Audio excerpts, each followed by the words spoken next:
यही कहना चाहूंगा कि जो एनआईएस डीएलएड है, यह डीएलएड जो है राजनीति का शिकार हो गया है कि इस कोर्स को कराने से कहीं ना कहीं प्राइवेट इंस्टीट्यूशन का दबाव था, जो भाजपा सरकार के राजनीति की भेंट चढ़ा। क्योंकि ज्यादातर प्राइवेट कॉलेज डीएलएड के, अगर हम यूपी की ही बात करें तो सारे कॉलेज भाजपा सरकार के जो कार्यकर्ता हैं, विधायक हैं, एमपी हैं, एमएलए हैं, सब उन्हीं के कॉलेज हैं। चंद्रशेखर जी ने आश्वासन दिया है कि मैं संसद में आपकी आवाज को उठाऊंगा। सतपाल ब्रह्मचारी जी जो कांग्रेस के लोकसभा सांसद हैं सोनीपत से, उन्होंने भी आश्वासन दिया है कि मैं राहुल गांधी जी से मिलके इसको सदन में मुद्दे को उठवाऊंगा। तो हमें अगर एनआईएस डीएलएड को मान्यता दिलानी है तो आंदोलन करके ही दिलाया जा सकता है। बिना आंदोलन के कोई सरकार के जूं कान पे जूं नहीं रहेंगे।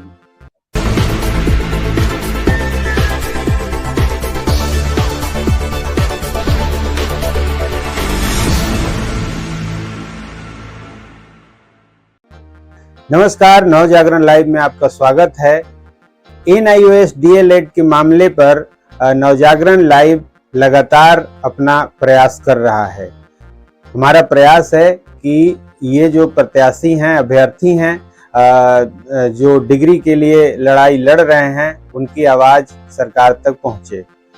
तो हम इस सिलसिले में लगातार बात कर रहे हैं अभ्यर्थियों से और एकजुट करने का प्रयास कर रहे हैं ताकि ये आंदोलन मजबूत हो सके और सरकार तक ये बात पहुंच सके। इसी सिलसिले में आज हमारे साथ हैं बिजनौर से प्रशांत कुमार जी। प्रशांत जी इसलिए खास हैं कि ये एनआईओएस डीएलएड की डिग्री कोर्स जब चल रहा था तो उस समय ये कोऑर्डिनेटर थे। अभी ये असिस्टेंट प्रोफेसर हैं Dharmveer Institute of Education and Technology Bijnor में। तो इस एनआईओएस डीएलएड का जो ये मामला है, इसमें आज हमारे साथ बात करने के लिए बिजनौर से प्रशांत कुमार जी हैं, जो असिस्टेंट प्रोफेसर हैं, एचओडी हैं यहाँ कंप्यूटर साइंस में, वहाँ पे एक कॉलेज में, इंस्टीट्यूट में। तो उन्हीं से जानते हैं विशेष क्या है, क्योंकि ये बेहतर बता पाएंगे एनआईओएस डीएलएड के बारे में, क्योंकि ये कोऑर्डिनेटर भी रहे हैं। तो सर, स्वागत है आपका हमारे चैनल पे। तो इस डीएलएड के इस मामले में आज बात करने के लिए हमारे साथ बिजनौर से प्रशांत जी हैं।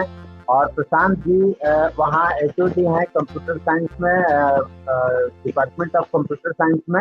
और ये आज खास हमारे मेहमान इसलिए खास हैं क्योंकि जब एनआईओएस डीएलएड का चल रहा था मामला, तो ये उसमें कोऑर्डिनेटर थे। तो सर, स्वागत है आज के इसका खास कार्यक्रम में। जी नमस्कार सर जी, बताइए बहुत बहुत धन्यवाद सर आपका। आपके हिसाब से क्या है ये मामला और आपके पीछे क्या अपडेट आपको लग रहा है, बताइए। देखिए सर, सबसे पहले तो मैं यही कहना चाहूंगा कि जो हमारा एनआईएस डीएलएड परिवार है, मेरे भी अपने स्टूडेंट रहे हैं। 100 स्टूडेंट थे जब मैं एनआईएस कोऑर्डिनेटर था। और अभी प्रेजेंट में मैं स्टार्टिंग से ही, जब एनआईएस डीएलएड था 2017 और 19 में, अभी मैं एचओडी रहा हूँ डीएलएड डिपार्टमेंट का। और अभी भी प्रेजेंट में हूँ Dharmveer Institute of Education and Technology, Noorpur Bijnor में एक डिग्री कॉलेज है। तो सर, सबसे पहले मैं यही कहना चाहूंगा कि जो एनआईएस डीएलएड है, यह डीएलएड जो है राजनीति का शिकार हो गया है। जब स्टार्टिंग में, अगर मैं इसको लेकर के चलना चाहूँ आपसे, जब हमारी एनआईएस जो हमारा हेडक्वार्टर है नोएडा, तो जब हमारी मीटिंग होती थी तो वहीं पे सारी चीजें क्लियर थी। यह कोर्स 2 साल का था। जो इसका करिकुलम है, जो पाठ्यक्रम रेगुलर डीएलएड से और ओडीएल मोड के करिकुलम को हम अगर कंपेयर करें तो सेम है, कोई डिफरेंस नहीं है। लेकिन क्या हुआ, जैसे जैसे कोर्स लॉन्च हुआ, सही प्रक्रिया से लॉन्च हुआ, इम्प्लीमेंट भी सही हुआ और संस्था भी सही चुनी गई जब इस कोर्स को कराया गया। बाद में क्या हुआ, बाद में जब इसको मान्यता देने की बात आई तो गजट के लिए, इसके लिए जो है क्या नाम, इन्होंने अपना उसको गजट में शामिल करने के लिए एक पत्र जारी किया, जो गजट में शामिल करने के लिए करते हैं। उसके बाद जो हमारे एचआरडी मिनिस्टर थे, ठीक है, उनको चेंज कर दिया गया। अब वो चेंज सिर्फ इसलिए किया गया कि इस कोर्स को कराने से कहीं ना कहीं प्राइवेट इंस्टीट्यूशन का दबाव था, जो भाजपा सरकार के राजनीति की भेंट चढ़ा। क्योंकि ज्यादातर प्राइवेट कॉलेज डीएलएड के, अगर हम यूपी की ही बात करें तो सारे कॉलेज भाजपा सरकार के जो कार्यकर्ता हैं, विधायक हैं, एमपीज हैं, एमएलए हैं, सब उन्हीं के कॉलेज हैं। उन्हीं के हैं। तो ये प्रेशर बनाया गया, ये प्रेशर बनाया गया। तो जब इस कोर्स को लॉन्च किया गया था, जो एचआरडी मिनिस्टर थे उनको हटा करके फिर निशंक जी को ये ले आए।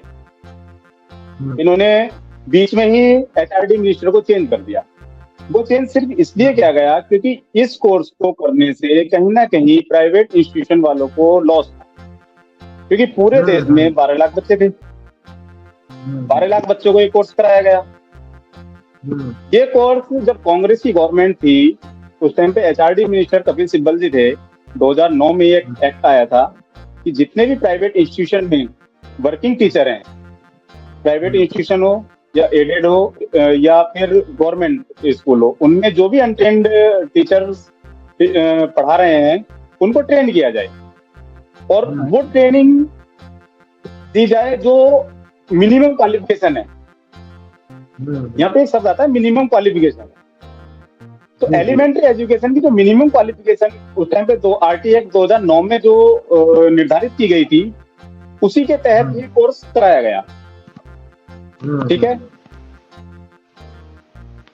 राजनीति के कारण इसका बजट विकासित नहीं किया गया।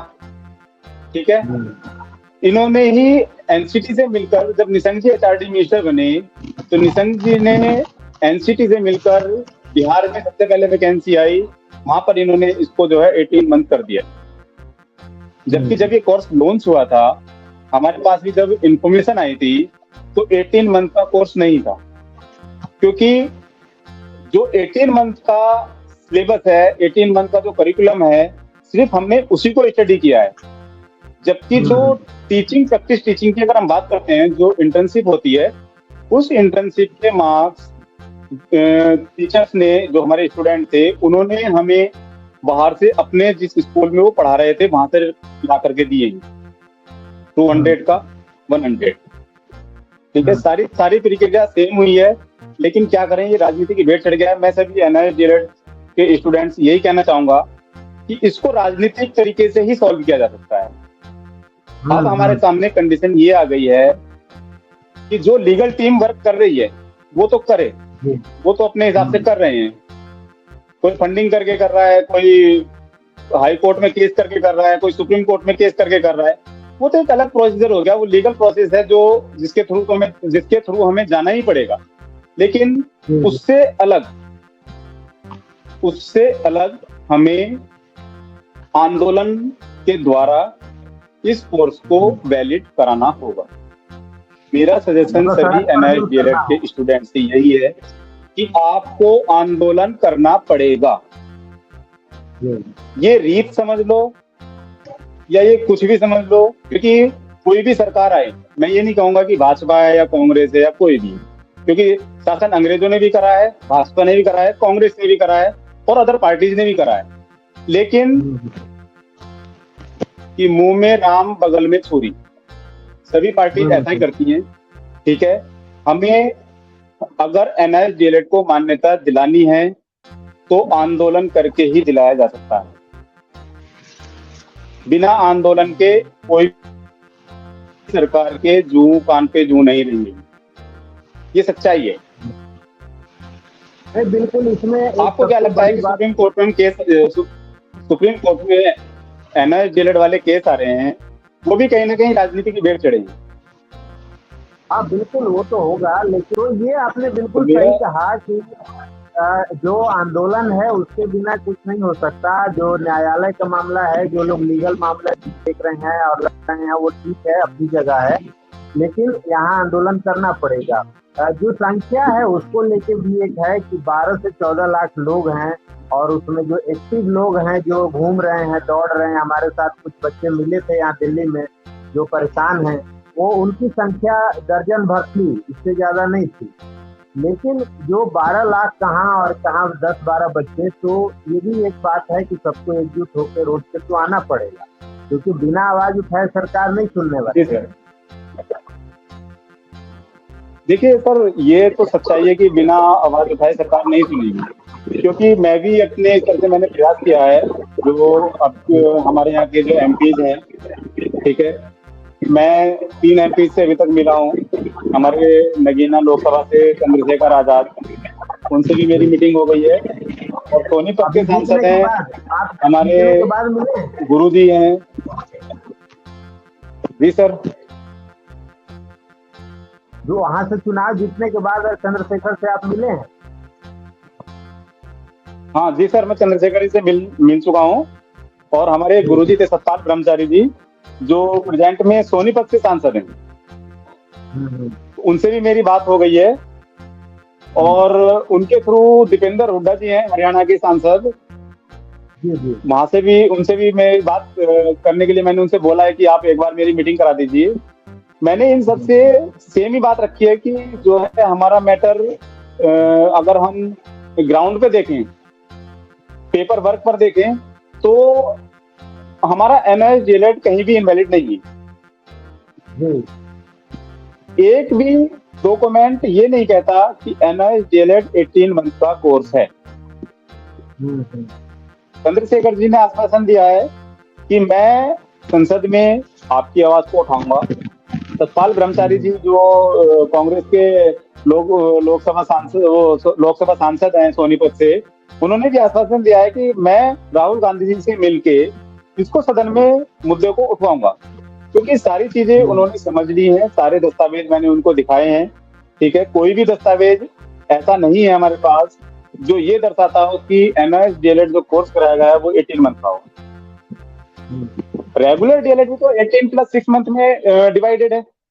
अगर हम बात करें रेगुलर डीएलएड की, तो वो भी 18 प्लस 6 मंथ, क्योंकि 45 वर्किंग, वो 30 वर्किंग डेज की टीचिंग होती है अगर रेगुलर डीएलएड की बात करें। अब हमें क्या पता कि वो टीचिंग करके प्रॉपर ला रहा है नहीं ला रहा है। हमें तो एक लीगल दस्तावेज हमें मिलता है, हम उसके ब्याह पे उसकी टीचिंग को एक्सेप्ट कर लेते हैं। वही लीगल दस्तावेज हमें एनआईएस डीएलएड कैंडिडेट ने दिया टीचिंग का। जो लीगल दस्तावेज हमें रेगुलर डीएलएड देते हैं, वही लीगल दस्तावेज हमें एनआईएस डीएलएड ने दिया। उस लीगल दस्तावेज के आधार पे हमने उसको मार्किंग जो हमें आगे फॉरवर्ड करनी थी वो हमने नंबर फॉरवर्ड किए। तो it is the same process, regular DElEd हो या एनआईएस डीएलएड हो। कुछ रेगुलर डीएलएड वाले बच्चे कहते हैं कि ये 12,000 रुपए में हो गया, 10,000 में हो गया, फ्री में हो गया। अरे भाई एक बात ये बताइए, मेरे पास, मैं बिजनौर में कोऑर्डिनेटर था, मेरे पास कोटद्वार लैंसडॉन जो वहां से करीब 150 किलोमीटर दूर है, वहां के बच्चे मेरे पास थे, वहां की महिलाएं मेरे जो है स्टूडेंट थी। उनको सैटरडे संडे आना, उनका कितना इन्वेस्ट हुआ होगा, किस तरीके से वो आए, उन्होंने रेगुलर क्लास ली, 8 बजे आते थे, शाम को 5 बजे जाते थे। ठीक है, सारा प्रोसीजर उन्होंने जो है कंप्लीट किया है। अब रेगुलर डीएलएड की बात कर लेता हूँ मैं, डाइट में 10,000 फीस है। हाँ। मैं जो ये रेगुलर डीएलएड वाले बच्चे ये कहते हैं कि नहीं हम सर 80,000 रुपए दे करके डीएलएड कर रहे हैं, इन बच्चों ने 12,000 रुपए देकर डीएलएड कर लिया। अरे भाई डाइट में जो गवर्नमेंट सीटें हैं उन पे भी तो 10,000 फीस है। तो procedure same, fees does not matter. बिल्कुल। ठीक है, तो अब मेरी बात हुई है सांसद जी से, जो एमपीजन से बात हुई है, उन्होंने ये कहा है कि अगर संख्या होगी, क्योंकि एनआईएस के कुछ स्टूडेंट ने 19 से 23 तक जंतर मंतर पे भरने की बात कही है। मेरे पास फोन भी आए थे कि सर हम जो है 19 को जा रहे हैं जंतर मंतर। तो मैंने जो एमपी से जब मैं मिला तो मैंने उनसे ये बात रखी कि सर कुछ बच्चे आएंगे वहां पर। उन्होंने मेरे से पूछा कि कितने स्टेट के बच्चे आ रहे हैं। मैंने उनको बताया कि सर असम, झारखंड, बिहार, यूपी, मध्य प्रदेश, उत्तराखंड के बच्चे वहां पर मौजूद रहेंगे। इवन पंजाब को भी मैंने इंक्लूड किया। तो उन्होंने संख्या पूछी। उसके बाद उनका नेक्स्ट क्वेश्चन था मेरे से कि संख्या कितनी हो जाएगी। तो मैंने उनको 500 से 1000 के बीच बताई कि मैंने उनसे बोला कि सर 100 बच्चे हम एक ही स्टेट से बुला रहे हैं। 100 असम से आ रहे हैं, 100 बिहार से आ रहे हैं, 100 झारखंड से, 100 यूपी से, 100 उत्तराखंड से। तो मैंने उनको 500 के आसपास बताया। तो उन्होंने, दोनों सांसदों ने मुझे आश्वासन दिया है कि अगर आपकी वहां संख्या होती है तो हम जंतर मंतर आएंगे। आएंगे, ठीक है, क्योंकि कोई भी साथ तभी देगा जब हम यूनिटी में होंगे। मैं आपके चैनल के माध्यम से जो भी एमएस डीएलएड के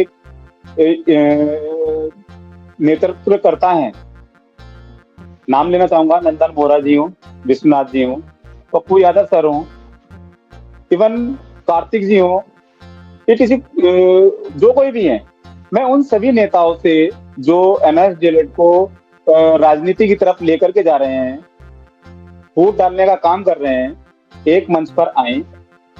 ठीक है, जब सारे एमएस डीएलएड कैंडिडेट उनको लीगल सपोर्ट के लिए फंडिंग कर रहे हैं, तो क्या उनका फर्ज नहीं बनता कि वो एक दिन टाइम निकाल करके उन बच्चों के साथ दिल्ली आए? बिल्कुल बिल्कुल, बताइए सर, क्या उनका दायित्व नहीं बनता है कि वो एक दिन का समय निकाल करके वो लोग उन बच्चों के साथ दिल्ली आए? बिल्कुल बनता है, बिल्कुल बनता है। और वो आएंगे। अरे उससे अगर कुछ नहीं होगा, वो, मैं उनकी वीडियो देखता हूँ, वो कहते हैं कि दिल्ली जाने से कुछ नहीं होगा। मैं उनको एक मैसेज कन्वे करना चाहता हूँ कि दिल्ली जाने से मैं मानता हूँ कि कुछ नहीं होगा, लेकिन यूनिटी तो क्रिएट होगी। जो हम बिखरे गए हैं, जो एनआईएस डीएलएड के कैंडिडेट बिखरे हुए हैं, वो एकजुट तो हो जाएंगे। बिल्कुल बिल्कुल भाई, किसी को संशय नहीं रहेगा कि ना हाँ पप्पू जी नहीं आए, या विश्वनाथ जी नहीं आए, या बोरा जी नहीं आए, ठीक है, तो वो सारे लोग एक मंच पर आ जाएंगे, तो उससे यूनिटी क्रिएट हो जाएगी। उसमें मदद उनको भी मिलेगी, लीगल सपोर्ट के लिए उनको फंडिंग भी ज्यादा होगी, ठीक है, और कोई सपोर्ट भी अगर चाहिए होगी उनको तो वो सपोर्ट भी मिलेगी। यहाँ तक कि मैं खुद मेरे पास इतना वर्किंग लोड होता है सर, मैं बताता हूँ आपको। मैं डिपार्टमेंट मेरा कंप्यूटर साइंस है, हेड ऑफ डिपार्टमेंट में डीएलएड हूँ, और कॉलेज का बहुत काम होता है। उसमें से टाइम निकाल करके जब भी मुझे टाइम मिलता है, और बच्चे, जो भी बच्चे एनआईएस डीएलएड वाले दिल्ली आते हैं, तो मैं वहां पर प्रेजेंट होता हूँ। मैं वहां पर प्रेजेंट होता हूँ। बिल्कुल बिल्कुल, आपका तो मेरे पास भी है। नहीं, बिल्कुल आपका जो कहना है वो बिल्कुल सही है, और यूनिटी सबसे ज्यादा जरूरी है। हमने भी जिन जिन नेताओं से संपर्क किया, इसको लेके सबका एक ही कहना है कि ये बच्चे यूनाइट नहीं है, बिखरे हुए हैं। तो जब एक साथ आ जाएंगे तो जरूर इसमें बात बनेगी। मामला और आप जो बता रहे हैं जिस तरह से, तो अगर चंद्रशेखर जैसे लोग इसमें आते हैं तो आंदोलन को मजबूती मिलेगी, क्योंकि अभी तक जो चंद्रशेखर का जो रहा है, जितना अभी हाल ही में जीत के आए हैं, लेकिन जिस तरह से उन्होंने सदन में पहले ही दिन अपनी बातें रखी हैं, उस तरह से उनसे उम्मीदें बढ़ जाती हैं कि अगर वो किसी चीज में हाथ आ रहे हैं तो उसको अब जरूर उठाएंगे। तो हम भी ये कोशिश करेंगे कि आप लोग आएं और आके और उन लोगों को इनवाइट करें, और वहाँ पे बुलाने के लिए वो करें, और उनसे मिलके इस आंदोलन में भाग देने के लिए उनसे आग्रह करें। चलते चलते आप क्या कहना चाहेंगे इसको लेकर? चलते चलते मैं ही कहना चाहूंगा कि मेरी शुभकामनाएं जो इन सभी एनआईएस डीएलएड कैंडिडेट के लिए, कि इनको जल्दी से जल्दी न्याय मिले। सभी लोग अपने अपने स्कूल में प्रॉपर तरीके से जाएं। अभी बच्चे बहुत लोग परेशान हैं, क्या करें, कैसे करें, क्या होगा, ठीक है, तो जो भी होगा अच्छा होगा। मेरी शुभकामनाएं उनके साथ, और ये मैं गारंटी के साथ कह सकता हूँ कि देर है अंधेर नहीं, वैलिड तो होगा ही होगा। नहीं बिल्कुल होगा, क्योंकि इसमें सबसे बड़ी बात है कि गलती बच्चों की है ही नहीं कहीं से, ये सरकार की मीटिंग है, वही उनकी गलती है। और जैसा कि आपने बताया, ये सही में राजनीतिक इच्छा शक्ति की शिकार हो रही है ये डिग्री, और कोई बात नहीं है। तो हम जी सर। उम्मीद करते हैं कि जो सरकार है वो जागेगी और